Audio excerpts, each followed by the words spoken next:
Guys welcome to மாலிஸ்ல Babu market day 110. இன்னைக்கு பார்த்தீங்கன்னா டியூஸ்டே. என்ன நைட்டு வந்து சரியான மழையா எங்கள் ரூமில் வர ஓட்டையா இருந்தது. பார்த்தா தண்ணி சொட்ட ஆரம்பிச்சிச்சு. நல்லா என் பெட்டில் சொட்டல, பக்கத்தில் இருக்க அண்ணா பெட் தான் சொட்டிச்சு. நைட்டு ஃபுல்லாக சொட்டிட்டே தான் இருந்தது. வேற வழி இல்லாமல் அட்ஜஸ்ட் பண்ணிட்டோம். நீ தான் இன்ஃபார்ம் பண்ணியிருக்கோம், வாங்க பார்க்கலாம் அது எவ்வளோ நல்லா சரி பண்ணி கொடுக்குறாங்க. நெக்ஸ்ட் டைம் மழை வந்தால் என்ன பண்ணுறதுன்னு வேற தெரியல. இப்போ வேற மழை பெஞ்சினே இருக்குது காலையிலேருந்து. காலையில் என்னால் சுத்தமாக எழுந்திருக்கவே முடியல, லீவே போட்டுலாம் நினச்சேன். சரி வேணா கிளம்பி போயிடலான்னு சொல்லிட்டு அப்புறமா எழுந்து சாப்பாடை வச்சுட்டு போயிட்டு ஃப்ரெஷ்ஷப் போயிட்டு வந்துட்டு உருளைக்கிழங்கு பொரியல் பண்ணலாம் தான் அதை ரெடி பண்ணிட்டு அப்படியே மார்னிங் டிஃபனுக்கு ப்ரெட்டே டோஸ்ட் பண்ணிட்டேன். இன்றைக்கி என்ன லஞ்சுன்னு பார்த்தீங்கன்னா தயிர் சாதம் வித் பொட்டேட்டோ ஃப்ரை. இது யார் யாருக்கெல்லாம் பிடிக்கணும் மறக்காமல் கமெண்ட் பண்ணிட்டு போங்க. தயிர் சாதம் வந்து எனக்கு ரொம்ப கம்ஃபர்ட் ஃபுட் ஆகிடுச்சு. அப்புறம் மார்னிங் டிஃபனுக்கு பார்த்தீங்கன்னா யோகட் வாங்கிட்டு வந்திருந்தேன். நேற்று சாப்பிட்லாம் தான் நினச்சேன். சரி ஓகே ப்ரெட்டில் தடவி சாப்பிட்லாம், இது வரைக்கும் சாப்பிட்டதில்லன்னு சொல்லிட்டு ப்ரெட்டில் தடவி சாப்பிட்டேன். இது வந்து மேங்கோ ஃப்ளேவர்ட் யோகட்டு நல்லா இருந்துச்சு. என் பேர் வசன் நாவராக்கணும். நான் மால்தீவ்ஸில் ஒரு கம்மலில் ஒர்க் பண்ணிகிட்ருக்கேன். காலையில் கிளம்புறப்பவே சொன்ன மாதிரியே மழை தான்.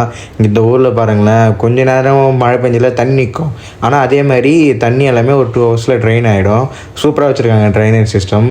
அவ்வளோ புறா இருந்ததுங்க. நீ புறா பார்க்கல, நான் ஒன்று தனியாக நடந்து போகிறது தான் கருப்பாக இருக்குது. ஒரு கேர்ள் ஃப்ரெண்ட் இருந்தால் நல்லாயிருக்கும். நீங்கள் இதை பற்றி என்ன நினைக்கிறேன்னு மறக்காமல் கம்மலில் சொல்லிட்டு போங்க.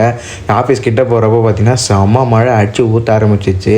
அப்படியே நஞ்சுன்னு போயிட்டோம். அப்புறம் நம்ம ஃப்ரெண்டு வந்தாங்க, அவங்க கூட ஒன்றா அப்படியே லிஃப்ட்டில் போயிட்டு நம்மளும் மதியானம் சாப்பிட கிளம்பிட்டோம். மதியானம் பழைய ரூம்லாம் போயிட்டு சாப்பிட்டு சரியான தூக்கம், ஒரு 3/4 மணி நேரம் தூங்கி எழுந்துட்டு வந்தேன்.